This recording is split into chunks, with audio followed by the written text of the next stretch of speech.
papo sobre qualidade de vida com a doutora Jussara Munareto, porque existe um exame capaz de rastrear o câncer de mama com até 8 anos, doutora. Isso, existe um exame que pode auxiliar, né, identificar tendência a desenvolver tumores até 8 anos, 8 a 10 anos antes do que aconteça, né? Um exame indolor, que é uma das coisas principais que eu acho que a gente pode ressaltar, né? Porque a gente fala tanto em mamografia quando o assunto é o câncer de mama, então essa palavrinha faz toda a diferença. Isso. Então, o rastreamento do câncer de mama, o rastreamento em si significa que a gente tem que identificar lesões sem ter nenhum sintoma, nenhum sinal, nada que indique que tenha algum problema, né? Então, quando a gente fala em rastreamento de câncer de mama, o exame primeiro que se fala é em mamografia, né?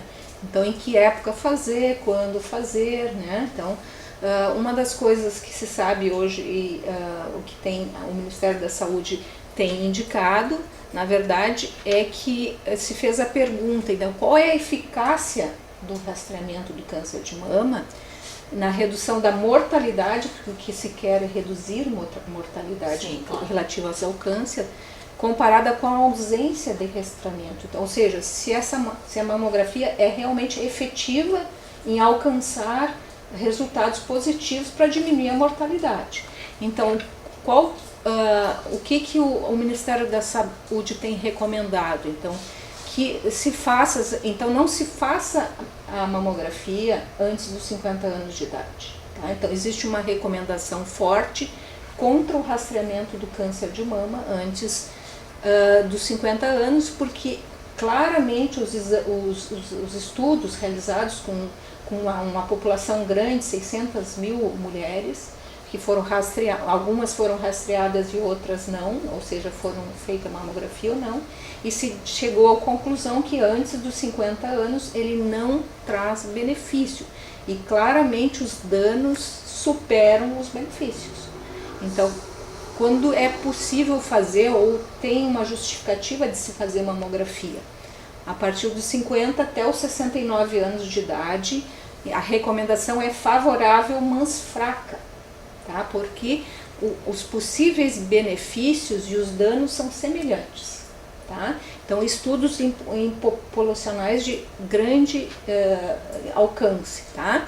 Então, por que a gente faz rastreamento de qualquer tipo de câncer, né? A gente busca, então, chances de ser curado, ok? Então, assim, o que acontece muitas vezes são 3 categorias que vão acontecer. Então, quando tu encontra o tumor que ele já não é mais tratável, ele é um câncer extremamente agressivo, então ele já evoluiu bastante e ele não vai ter cura.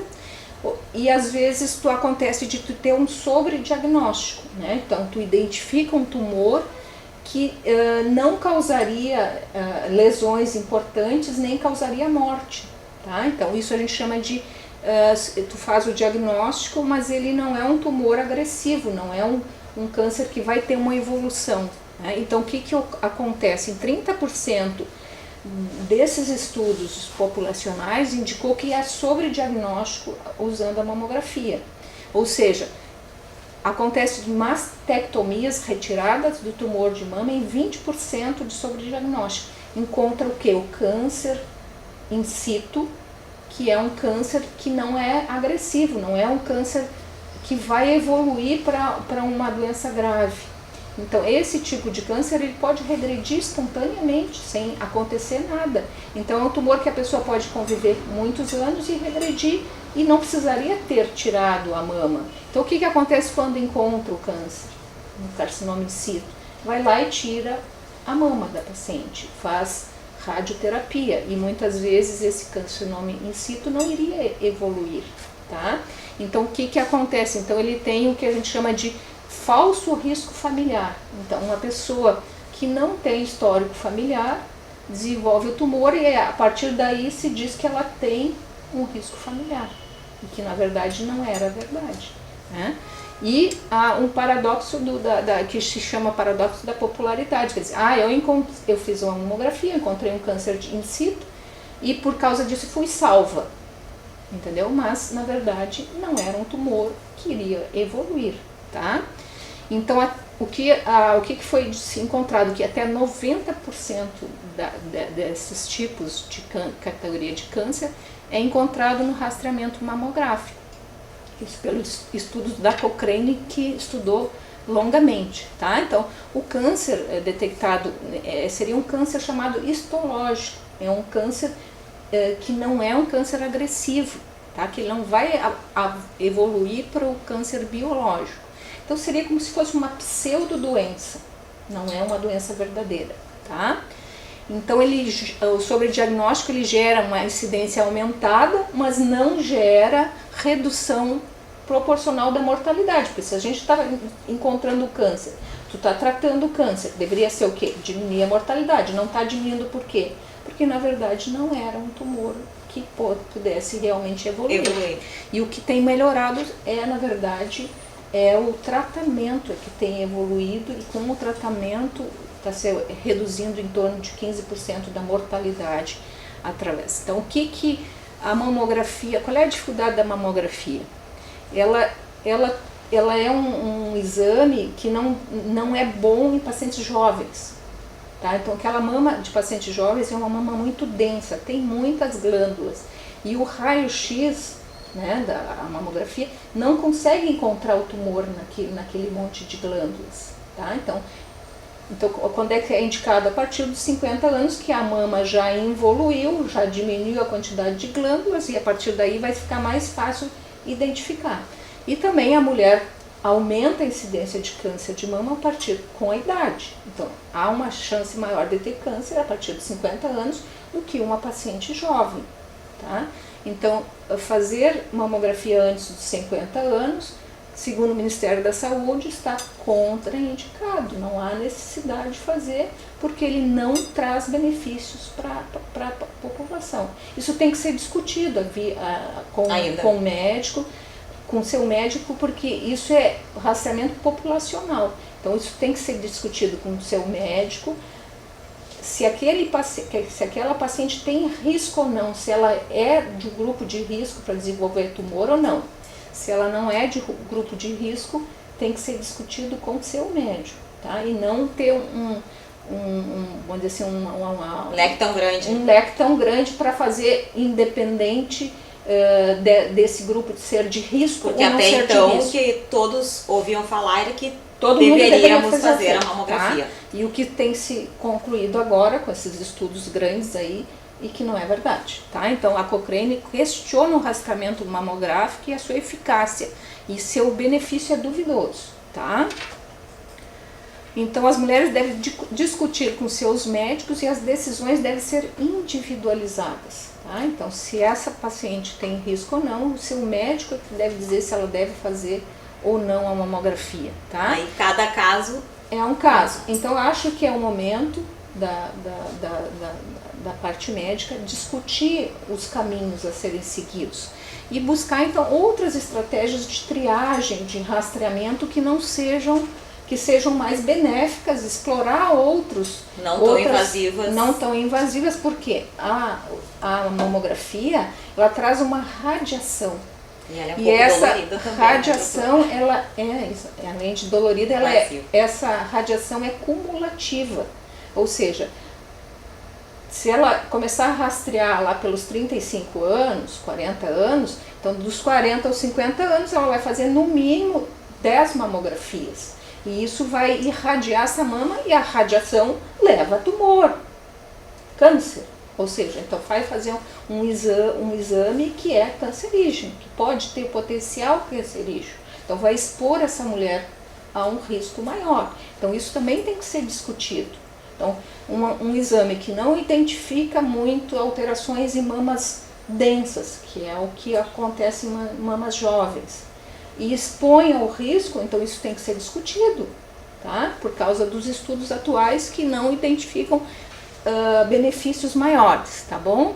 Então tem que haver uma seleção maior, né? E tem que ser discutido com o seu médico se realmente tem que ser utilizado ou não. Então um exame, eu fiz um curso com a doutora Lucy Kernes lá em São Paulo. Ela recomenda então fazer uma ecografia tríplice, que é a ecografia da mama, mais Doppler da mama e mais elastografia. Então, através do Doppler, tu identifica alterações circulatórias e a elastografia identifica se tem tumores que são da mesma consistência do tecido mamário, que então a mamografia não identifica. E junto com a termografia. Então, seriam alternativas a gente usar a ecografia tríplice mais a termografia para poder fazer um rastreamento mais adequado e verificar, então, associar um exame que é anatômico com um exame fisiológico, tá? Então, a gente pode mostrar algumas imagens da termografia. Então, a termografia de mamas, ela tem uma identidade. No momento que tu faz a termografia, é igual uma digital, ela dificilmente vai mudar ao longo do tempo, tá? E daí consegue identificar se tem riscos, né, se tem alterações ligadas na mama, né, que possa então trazer alterações que possam ser avaliadas. Então, é bom, então, quando pode fazer por termografia? Em pacientes jovens, né, a partir dos 25, 30 anos, antes dela iniciar um tratamento com hormônios, que pode, então, modificar o tecido mamário. Quando o paciente faz a mamografia, tem o BIRADS 3, que são alterações benignas, para acompanhar, ver se tem um risco de desenvolver tumor. Para fazer um toque termoguiado, então tu sabe que a alteração está em um determinado local naquela mama, tu faz uma palpação melhor e identifica, tá? Então, pacientes com mamas densas é uma indicação, então, de fazer termografia. E a termografia pode ser feita ou deve ser feita de quanto em quanto tempo, doutora? Se a gente identificou alguma... Depende, ela vem por grau de risco. Tá? Então, grau de risco 1, que é uma mama que não tem nenhuma alteração térmica, né? Grau de risco 2, grau de risco 3, então a partir do 3 tu pode fazer cada 6 meses, né? Então, tu pode fazer de 3 em 3 anos, dos 20 aos 30 anos, né? Pode ser anual a partir dos 30 anos, para a gente avaliar se existe um risco. E a mama densa fazer termografia e associar a ecografia mamária, tá bem?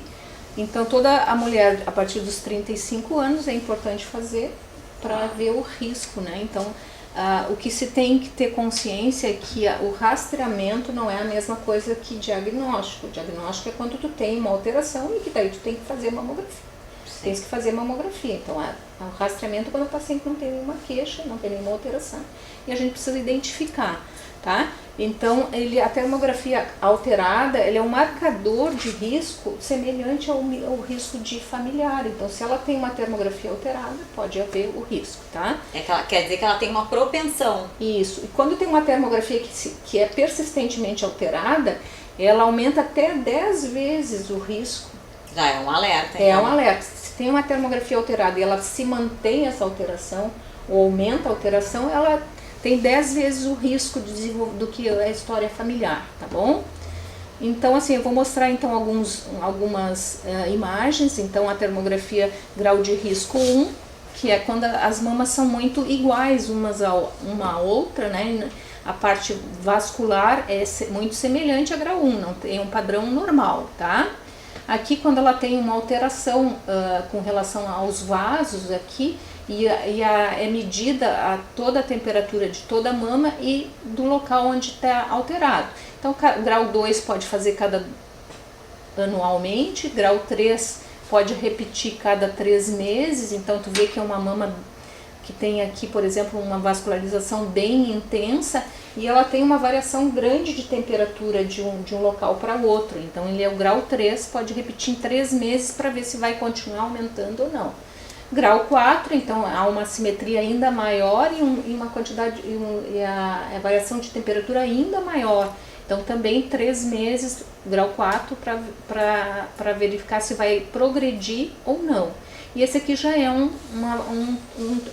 provavelmente um grau 5, que daí tem que fazer diagnóstico. Precisa fazer uma mamografia, é importante fazer, aí tem que ir a fundo mesmo. Tem que ir a fundo mesmo. Tem que ir a fundo. Ok? Que é o grau 5. Então, mês do Outubro Rosa, então a gente leva até vocês a termografia, essa técnica capaz de identificar até com 8 anos de antecedência, dar esse sinal, esse alerta, né, para quem possa ter o risco. Na realidade, o risco todos nós temos, né, e a gente tem que ir atrás, tem que investigar, tem que se proteger, porque esse mês é de alerta, né? É de proteção, e fica a nossa mensagem para que todos tenhamos qualidade de vida, para que tenhamos bem-estar, saúde.